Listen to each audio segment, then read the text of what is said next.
Welcome to A Styled Life, the podcast for purpose-led female founders and senior leaders ready to use style as a powerful tool for confidence, impact and influence. I'm your host, Alex Standley, multi-award-winning personal stylist, speaker and sustainable fashion consultant with 2 decades of experience in the fast-paced world of fashion. Join me as we redefine success from the inside out. This podcast isn't just about clothes. It's about personal power, purposeful style, and creating a life that aligns with your values. So whether you're running a business, leading a movement, or stepping into your next chapter, you're in the right place. Each week, we'll dive into the world of personal style, sustainability, female empowerment, and living with intention through real stories, expert insights, and plenty of inspiration. Welcome to another Style Trailblazers episode of the podcast, where I speak to bold, brilliant women who are building businesses, starting conversations and showing up powerfully in work and now in their style too. These are my clients who went through the Style Trailblazers container with me to create their own unique signature style, capture their mission and impact in personal branding photography, and share their story in a live gallery evening event too. Today, I'm joined by Kelly Symes of the Menopause Connection. Thank you so much for joining us today, Kelly. You're welcome, Alex. It's lovely to be here. Thank you. I'd love to start with your journey and for you to tell us a little bit more about what you do and what it is about your work or your mission that really lights you up. Because I know you've obviously created a platform around menopause support. What impact do you want to have for women going through that stage of life? Yeah, thank you. So this is all born out of personal experience and a journey that I've been on through perimenopause and menopause and realizing the impact it was having on my life. And finally, I got to a point where I needed to reach out to additional support outside of that which I could sort of call on and knew about with homeopathy that I was already using for other healthcare issues. And I've always been somebody that's into more holistic approach to healthcare or our health. And I have had quite a few life changes in the last 18 months or so, which involved selling an Airbnb business in France that I was running, and moving back to the UK, and then also separating from my husband. And I really wanted to do something meaningful with my experience and my time. And I just had an epiphany one day. I know it sounds very cliche, but a shower moment where concept of property, which I was getting interested in, and menopause and then retreats just all kind of came together in my mind, because that's where we were taking the business in France, towards hosting retreats. I just realized that there are so many women out there who are probably not just suffering with their symptoms, but also being confused. And now we've gone from having very little information to so much information out there that I feel it's quite overwhelming. And I see my role as curating the best current, up-to-date and proven strategies, clinical interventions, lifestyle tweaks, to pull them all together in events and retreats where women can press pause on their lives and come and get support, and most importantly, be connected with other women going through the same kind of journeys themselves. Yeah. That's so important. And I think you're so right in that we are bombarded with so much information now. And that's brilliant in one sense, because, you know, it's so important that we're having these conversations. You know, even my husband has done training on menopause at work, which is amazing. But equally, like you said, it can feel very overwhelming. So I love that you curate it down. And the other aspect, obviously, is that we live such busy lives, and to have an expert who's pulling everything together and curating what we actually need to know and what will support us. And like you said, building that connection with other women as well is so important, because I think it can feel like you're going through things alone. And actually you've got a community of women around you, which is amazing. Absolutely. And I think whilst there's a lot of information available on social media, you can still feel very isolated. You know, you're remotely reading information, and yes, there are lives and there are sort of workshops you can do. But I think there's a real power in coming together and just saying, okay, now I need to devote some time to myself and really make that a pivotal time where you can then start to put yourself first. And particularly for women, professional women who are kind of at the peak of their career in midlife, I think it really has a massive impact on self-esteem and confidence. They're the women who I especially would like to help. Also women who have got sort of older children, and there's the whole empty nesting thing happening. Yeah. So I really think pulling them together out of their normal daily lives is a really powerful way of starting that new approach to putting themselves first. Yeah, definitely. I think just having that change of scenery and not being in your sort of day-to-day routine can make such a big difference, because it makes you really stop and, take the information in properly. Because I think I'm really guilty of, I'll do 10 minutes of somebody talking on a live, or I'll read half a blog post, or, it's always you're on the run doing lots of different things, and actually making that dedicated space for yourself is really important. And I think it's similar with your style as well. We're all very busy, and to make our style or our health or our well-being a priority can sometimes feel like, oh, I don't have time for that. But actually, as you found, like, it's hugely beneficial when we do stop, and it's an act of self-care, Yes, in the same way as what you do is. absolutely. Yeah, that's one of the things that the campaign, the Style Trailblazers, has really helped me with, is have a focal point and almost some accountability to working on my personal style, because of having deadlines and connection points along that journey that really focuses your attention on achieving anything. And I think that's the same throughout life. But we all experience the busyness, and having somebody, in this case you, to guide us through that process really helps create momentum. And I think we definitely can achieve a certain amount by ourselves, but the power of working with somebody else, with a coach or a group of people, is it just magnifies the Yeah. process. And there's, especially with the other women in the Style Trailblazers, it's given that sense of camaraderie, and you can see how other people are on similar journeys to yourself. Literally watching other people on their photo shoots or Yeah. putting together their outfits was really inspiring, but also just, I think, nurturing and reassuring as well. And hopefully my retreats will have that same impact too. Yeah, definitely. And I think that's the thing with, obviously we can all do things ourselves, but it's that collapsing of timelines and, trusting an expert who knows their field inside out, rather than, there's many lessons that I've had in my business along the same lines, that of course I can do things myself, but actually if I trust in a coach or an expert to help me, I can get there so much quicker and in a much more transformational way. Exactly. Yeah, I totally agree. So, thinking about before you started the Style Trailblazers experience, how were you feeling about your wardrobe or your image? And I guess, what was it for you that wasn't working anymore? Or what was the reason why this experience appealed to you?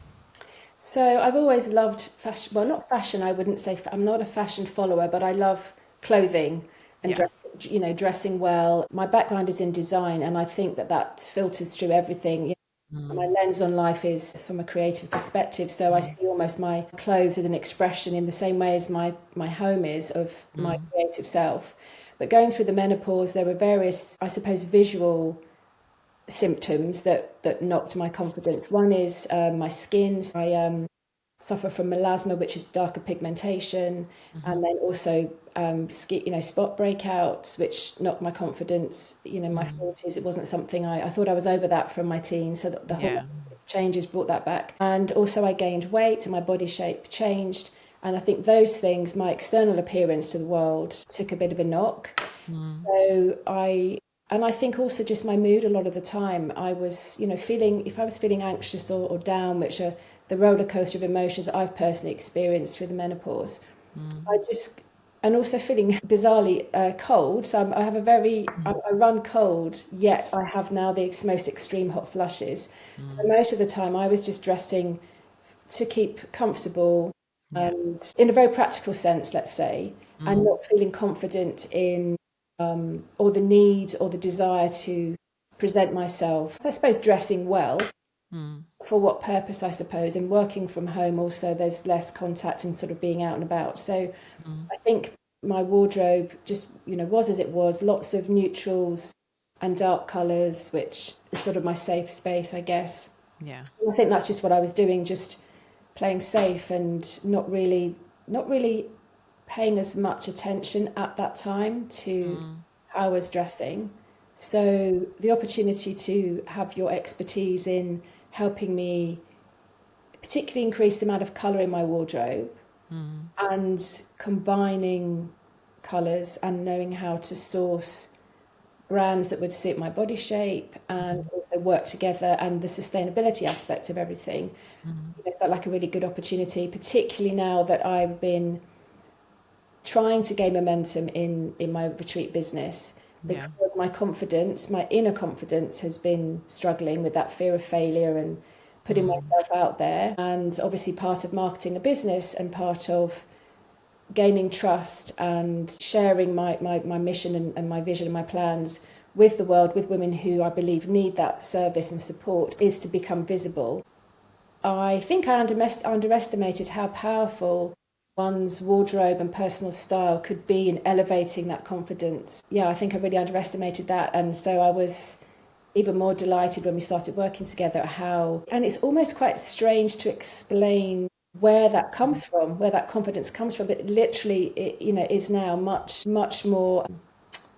I do feel much more confident. I mean, it doesn't look quite as bright on camera, but, I went at the weekend and bought a couple of bright red lipsticks because I decided, yes, I'm going to do this. And I think that's definitely been growing over the course of the period of time we've been working together. Yeah, definitely. I think one of the things that makes it so powerful is that initial session where we really take it back to that reconnection to who you are and what you love. Because I think, as you've said, through that experience, and it doesn't necessarily have to be menopause, it can be, so many different points in our lives where we're going through a transition or we're feeling a bit lost. Whatever that point is, it can create that real disconnect between who we were, who we're becoming, and we're kind of like straddling like two timelines almost. And that can feel a bit discombobulating and can make us question a lot and reduce our confidence because we're just not sure how we want to show up, if we want to show up. And like you said, visibility is, a huge part of Style Trailblazers, because it was all about each of you amplifying your mission and your impact and everything else. But style is such a powerful part of that because it really helps you to reconnect with even those little details that we discussed, as part of building your signature style, you connecting with what lights you up again. And I think all of that just really gradually helps you to start sort of coming back to life almost. Yes, and I think that something else that we discussed on my journey was the visibility thing is a weird one for me, because I want to be present and be showing up for my business and therefore for serving others. But I've often had an issue with not wanting to draw attention to myself, and that's something we discussed in your style roundtable conversations, which were also incredibly powerful. And I don't think it's a case of I've reached a certain age now where I just don't care, because I've never felt like that. I really think a switch has been flipped, and that's through working with you to say, and I mentioned this on the panel discussion the other evening, which is, okay, I'm going to do this, I can do this, and you're a brilliant example of how you can show up for your business in colour, presenting really well, but it's not over the top. And I think I was always worried that it could be seen as that. And I think that's come from historic things at school and, past experiences. And I think working with you, it's almost like I've been given permission that it's okay, that it's good, that actually it's what's needed to show up more confidently. And also, it's something I'd like for my female clients as well, because I know that women in menopause, many of them will be going through similar experiences to me, and that's why I'm very much excited about having you working with me on the retreats, because I think it's a key element to helping boost women's confidence and like you say, in that transition, help them show up more confidently and know that it's okay to feel good in how you look. And I think there's Definitely. a lot of stigma attached to, well, in certain areas, certain maybe parts of society or Mm, stages of our lives as women, that that it could be seen as shallow or vanity, mm, or and I think I've understood on this journey that it's not about any of those things. It's about what you can do to make yourself feel good, that really does have an impact on how you show up and what you can achieve in life. I mm. think people don't understand that connection No, unless you've gone through this kind of process. definitely. I mean, that's such a huge part of my mission is kind of shedding those scripts that are running, in the back of our minds, because we don't necessarily realize that we've been fed all of these stories about the fact that it's frivolous and it's materialistic and it's meaningless to care about how we look and how we dress and all of these things. And I think, I mean, it's a massive conversation in itself, but, it does almost silently sort of hold us back from really stepping into our power. And I think that's why I felt like this particular container would be so powerful, because I hear that feedback all the time from my one-to-one clients, that it's like being given a permission slip, but to do it and also kind of step out of your comfort zone by showcasing yourself further to the world as well through the photo shoot and through the event, just felt like a really powerful way to kind of bring the journey full circle as well. Did you find that? Because I know, as we've discussed, like visibility was something for you that you not necessarily were struggling with, but it's just something that you wanted to take to the next level with your business. Did you find that going through this process that changed quite a lot for you, like coming into the event, for example, and showing up and speaking on the panel? Yes. Yeah. I mean, it's interesting. I was a bit nervous, but I wasn't as nervous as I thought I would ordinarily be. And Mm, I think that's also due to other work that I'm sort of doing for my own sort of self-development journey.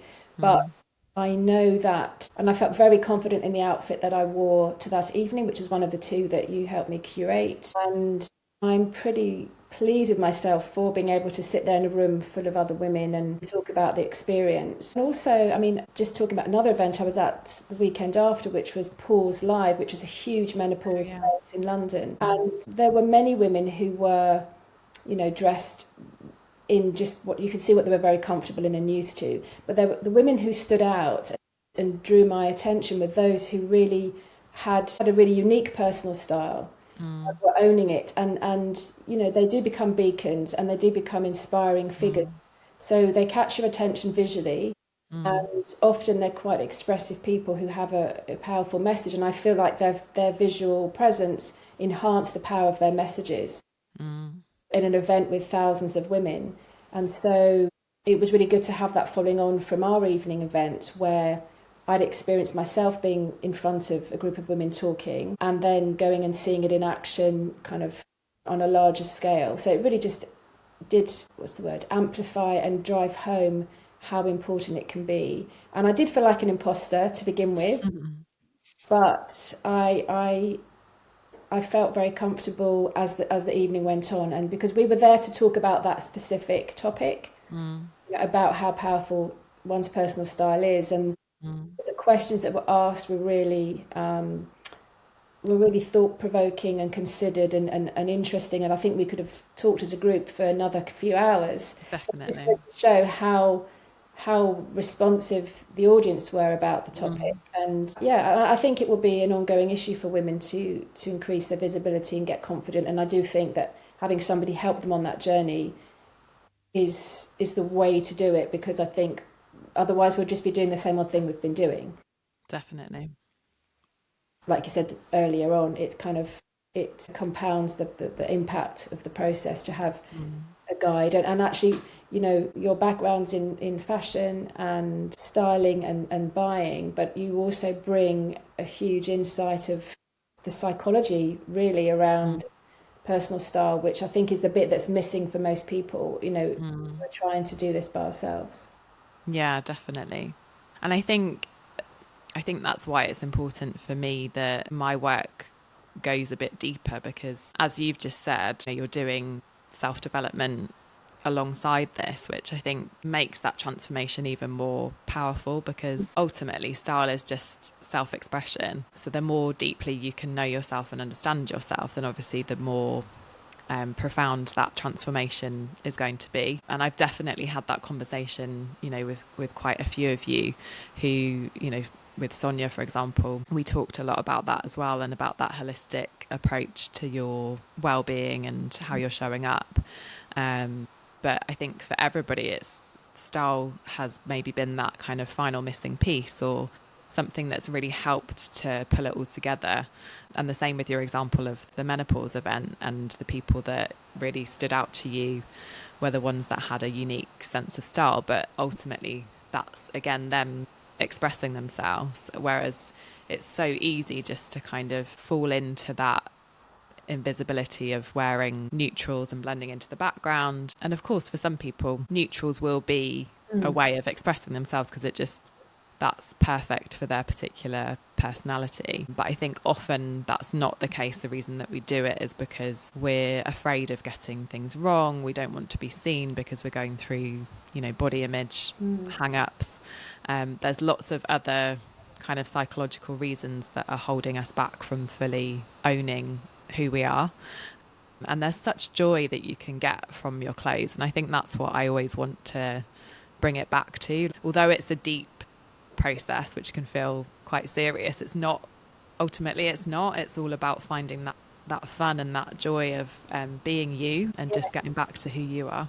And I think that was something I was thinking when you were just speaking, is fundamentally is about us and our self-expression, whether that's as a business leader or a founder or a parent or a partner, whatever. And the process that we went through with the questionnaire and our discussion all helps to bring that out. And also the joy element, absolutely. I think, it's got to be, we've got to feel comfortable and happy and joyful, and it's a great way to be able to do that. And this is another reason why I wanted to bring that to the retreats, is I'm aware that we'll be talking about, what happens to the body and the clinical aspects and emotional things, and some of the things might be quite tricky to discuss. And so having an element of fun and a change of pace with talking about personal style and clothing and I think that would be a really good antidote to some of the heavier stuff, but also something that women will really appreciate, getting an insight in how it can help them feel better. And I think also we discussed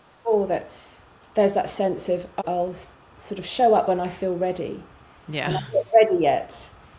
But actually, it is the other way round. This process, and even if you're not ready, and I definitely have been having to push myself, and that's why it's been good to have the accountability of the touch points through the photo shoot and the event and this podcast is your style and how you show up will help you feel ready, and that it actually is the other way around. Definitely. And I think we can wait a lifetime to be ready. And that's definitely been my experience. Like I shared with you when we had conversations along the way of like, this is kind of really stretching my comfort zone, that actually I'm doing the same thing, like, and I'm walking the talk, because that's so important to me. I don't just want to ask you to do it and I'm not doing it myself. And that's been my experience through running a business as well, is that I'm much more, I think my personality type is like introverted, extrovert or ambivert. And so it's taken a lot for me to kind of put myself out there and push myself. But actually, style has been a really supportive tool as part of that, because it's given me the confidence. And colour especially, I quite often talk about, a bright red gives me confidence and energy and lifts my mood if I'm feeling a bit wobbly about speaking on stage or doing something like that. So I think that's really important to me as well, that I'm not just asking you to do something, that I'm kind of living and breathing it myself as well. Yeah, and I did, and it really did help, because obviously I'm very early stages of my own business journey, and you're more established and also experienced in your field. And to know that also, yes, you were on that learning curve and pushing yourself out of that comfort zone, that overused term, did give me a sense of, okay, so it isn't just me who feels like this. It's a normal kind of feeling to have, and we can all work with it, and working together. It definitely comes back to that together thing. I just think I've grown up as and spent most of my adult life being an independent, quite fiercely independent woman. My mother was, and I was a single parent for a long time. So I've relied a lot on myself, and I'm also an only child. So I think I'm very much about, I can do this myself, or I should be able to do this myself. Yeah. And it's taken me a long time. And I think there's been a move in the last maybe 5-10 years in more mainstream areas where we're understanding the power of working together, collaboration, coaches, and yeah, absolutely, amazing to work with other people. I think there's a quote about that. If you want to get somewhere, faster, you work with other people. Yeah, definitely. And I think it's quite a British thing as well, that all those shoulds, like, oh, I should know how to dress myself, I should know how to balance my diet, I should know, XYZ. And I think in other cultures, like particularly America always springs to mind for me, they're quite confident to go and get help through a therapist or a stylist or whoever they need. They're happy to spend money to do that. But I think the British mentality is slightly different. And I don't know if that's like a post-war mentality or what it is, but it's almost like that stiff upper lip, like, we'll just get on with it ourselves. I can do it myself. I should know. Yeah. I quite often hear like, oh, my mum should have taught me how to get dressed, or that kind of thing. And there's almost like a shame associated with not knowing how to do it yourself. And actually it's so much more powerful if we can be in that supportive relationship with somebody else helping us. Yes, and I also think it's a sense of false economy. People, if you imagine you constantly, and also when it comes to fast fashion, people shopping, buying things, not really knowing what works, what suits, and then ending up with things sitting in their wardrobe because they're just not, they haven't got the understanding, and so they're spending lots of money. If you were thinking about investing and working with a personal stylist or a coach in almost any aspect of life, then it's a false economy to try and do it by yourself sometimes, because you're just going to be spending money that then is going down the drain because you're still not winning. Whereas if again you press pause, you commit and dedicate or save some money towards getting some help, then you will get much better results, and you won't have spent all that money on unfortunately, which some people do, fast fashion, which I know obviously sustainability is something we both are very much in support of. Definitely. And I think, like you said, I've had clients that say to me before that we're going out, weekly almost, buying into new things, that they've saved between sort of 5 and 10k a year because they're just so much more focused and so much clearer on what actually works for them, rather than getting caught up in that trap of constantly needing to buy into newness. And they've got this forever wardrobe that, of course, they go out and buy things that are the cherry on top of the cake kind of thing, and it's stuff that brings them joy and lights them up, but they're not having that constant search and need for, like, what's that thing that's going to make me feel better, or what's that thing that I need because I need to fit in, or I need to be relevant, or whatever those motivations are. I think that's the power of it, that you feel so clear on you and what actually works for you, that you don't need to buy mocha mousse just because it's the trend color of the season, or you don't need to go and buy the barrel leg jeans because the press are telling you that that's the must-have jean of the season. You can kind of just quietly kind of sit back and relax and not worry about that, because that that's not necessarily right for your body shape, or it's not something that you need to add in. Yes, and I think that's right in terms of, so I've lost the train of my thought now, menopause brain, of buying things that are on sort of currently, high fashion or trend, or you're being I very much always just have what I consider my own style, and I don't really buy into. I used to look at Cosmopolitan when I was young and Elle, but I sometimes it's nice for inspiration, and I think, wow, that's amazing. But ultimately, when you identify your own personal style, which is something obviously you help with in all of your clients, and we went through that process with the questionnaire, which was interesting and thought-provoking, you then know who you are, and then you're selecting the pieces rather than it being impressed upon you that this is what you should be doing, and you have confidence to do that. And interestingly, you were just talking about people sort of looking for things, shopping weekly.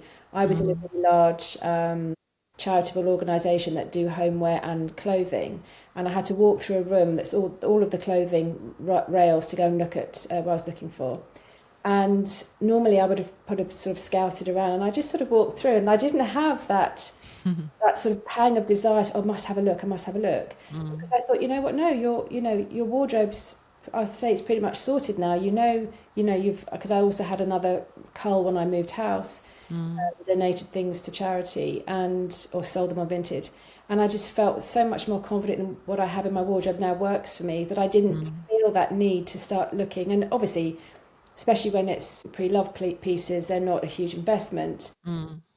Yeah, it's interesting that desire to find something to make me feel better. My wardrobe wasn't there, because I feel like it's in a really good place now. I love that. And I loved through the process that we went through when shopping for, say, new items, in inverted commas. I think that was really lovely, because that's such an important part of it for you in terms of your ethos and your values, that we got some incredible things from Vinted, like the top that you're wearing today. And I love it when people can embrace that, because I think sometimes there can be a bit of a stigma, obviously, around shopping pre-loved, and obviously there's sometimes a need to balance buying into new things as well, particularly with fit. Sometimes we might need to find some things out in the shops and online, but it was brilliant that we managed to get, like, your khaki and mustard outfit was fully pre-loved, and I think that's just such a great feeling when it matches your values as well. Yes, definitely. And the trousers were brand new. They still had the Yeah.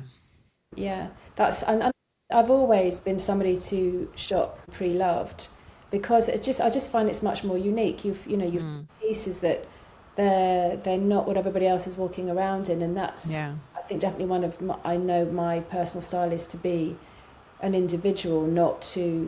It'd be awful to walk into a room and somebody else is wearing the same Yeah, thing, definitely. because that's the whole thing about clothing. It should be unique to us, and when you shop on the high street, it's harder to put together something that is unique. So it's always been very exciting for me to search online or go to charity shops or secondhand shops, because you not just sort of maybe really vintage pieces, but I think you just find things that might not have been accessible to you Definitely. originally. And yeah, I love shopping that way. But as you say, sometimes you need a few pieces that, I think for me, footwear particularly, that is about comfort and longevity, that are an investment piece. And I invested in a pair of All Saint boots back in, I think, 2019, and wore them for 5 years. And actually, I didn't personally have to pay the full price, because I'd collected vouchers. They were gifted to me for gift cards.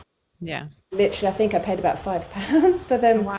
But they were, that's a fraction of the price, but they've stood the test of time and been a really key investment piece that I wore every winter, autumn and winter, without fail. So I think that speaks to what you're talking about in terms of key pieces that you invest in for the long term, rather than frequently changing your wardrobe in and out, which is not sustainably, supportive at all. Because we also bought the date trainers as well, didn't we, for Yes. your look? And I think it's knowing those brands that you can trust, that are going to be good quality, that are made to last, but also have, good ethical practices, and are, generally more sustainable. I mean, there's not a perfect brand out there, I don't think, at least not yet. There's brands doing incredible things, but I think it's, like you said, it's one of the most important things is to know that that's something that you're going to wear in lots of different ways, and that you love, and that you're going to treasure for many years to come. I would say that, I think that's one of the conversations we had actually as part of the shopping process, was even if it's something from a brand that isn't necessarily, top marks in terms of sustainability, as long as we're buying with intention, and we know that it's something that we love, that's going to stand the test of time, then that's just as important sometimes. Exactly. And I've never heard of date before. It was never something I would, I did do a few searches myself for trainer pumps style shoes, and I bought one pair through Vinted, but they weren't comfortable at all. I think they were French Connection. But you brought that to my attention, and they're great. They look really solid and heavy. They're really good. They're cool and funky, and I obviously know from your experience that they're going to stand the test of time. I wouldn't have known all of that without your expertise and showing them to me. So that's the power of, working with an expert, definitely. Yeah, definitely. Brilliant. Well, thank you so much for sharing your story. I would love to round up with the quickfire questions. So the first one is, what is the one item of clothing in your wardrobe that you love the most and why? So I think it's my boots. I did invest in a Yeah. replacement pair because they just give me a lot of confidence. And I Mm. suppose they're like my equivalent to high heels these days, which I don't tend to Mm. wear because they've got a bit of a platform.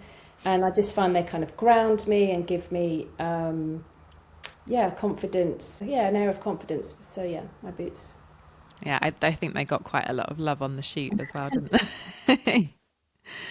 So second question, if we opened your wardrobe right now, what would we find far too much of? I would say black pieces and also pieces that I don't wear as often as I'd like to. Do you feel like that's improved since going through the process that you kind of, like you said, you've had a bit of a cull and you're a bit clearer now on what's in there?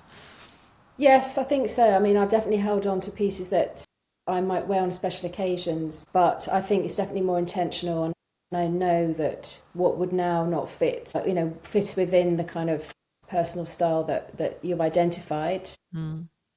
and what will work with the new pieces I've added. And in the process, I also bought a pair of red trousers, which didn't end up in being one of my outfits, and a denim Mm. skirt actually, that were part of my initial kind of mood board of various looks. So Mm. they're now in there, and I'm looking forward to wearing those throughout the rest of this season and then next year. So Mm. I think it's definitely made me rethink and look at my wardrobe in a different way. I think it's also that feeling of not saving things for best as much. And Yes, like you were saying, sometimes it feels like you haven't got a reason to get dressed up because you're working from home or whatever, but actually it can make quite a big difference to how you're feeling. And I think we talked about this on the style roundtables as well, about feeling like you're too much, when you go somewhere, or even if you're just working from home. yes, yeah, definitely, and it does make you feel different. I mean, I walked into the Pools Live event and another workshop I did for retreats last week, and I definitely walked in with much more air of confidence. And I Mm. was wearing colour both of those occasions, and so it really did elevate how I felt. Yeah. That's brilliant. And last question, what's an outfit or a trend that you've worn in the past and you look back and think, why did I wear that? It would have been a pair of sort of hot pants, I think probably denim shorts with all pre-loved, I have to say, when I was at university, with 60s style kind of just below the knee boots and then a really low cut vest top. And so it was more about just being, I think, far too much of my body exposed, walking around Brighton in the summer. But yeah, it's more about just, I think, inappropriateness rather than the Yeah. style. But I love the boots. Yeah. I remember my mum saying to me once when I was going out on a night out and I came downstairs, and I must have been teenage, but maybe like 17, 18, that sort of age. And I had a short skirt on and a low cut top. And she was like, you can't do both. Like, it has to be one or the other. Like, you can't have that much flesh on display. Yeah. I think I felt good at the time, but looking back, Yeah. I've been looking at girls dressed like that now, thinking, why are you wearing so little clothing? It's not appropriate. Yeah. Yeah. I know what you mean. I've got all of that to look forward to with my daughter as well.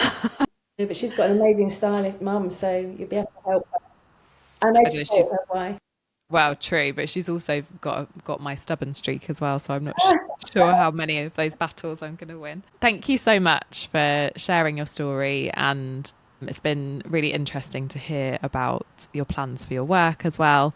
Have you got anything that you wanted to share with the woman that's listening that's coming up for you? Yes, so thank you very much for inviting me, and it's been an amazing journey, and I'm gaining momentum with my planning. So I'm going to be doing a webinar later on in November just to talk through, to get people to think about how they can receive help through holistic events and retreats, and just invite women to come and talk about what they're going through. So once I fix the date, then I can let you know, and it'd be great to be able to share that with people. Yeah, definitely. And where can people connect with you best online? I'm on LinkedIn and Instagram. So Menopause Connection is on both of those platforms, but I guess you'll put some links in. Yes, I'll put that all in the show notes as well. Yeah, so it'd be great to connect with people on those two platforms. Brilliant. Well, thank you so much for joining me today. It's been brilliant. Thank you. Thank you for tuning in to A Styled Life. If today's episode resonated, the best way to support the show is to share it with another trailblazer or leave a quick review. And if you're ready to align your style with your next level of impact, head to the show notes to book your free style strategy call. Because when your style aligns with your purpose, the world takes notice.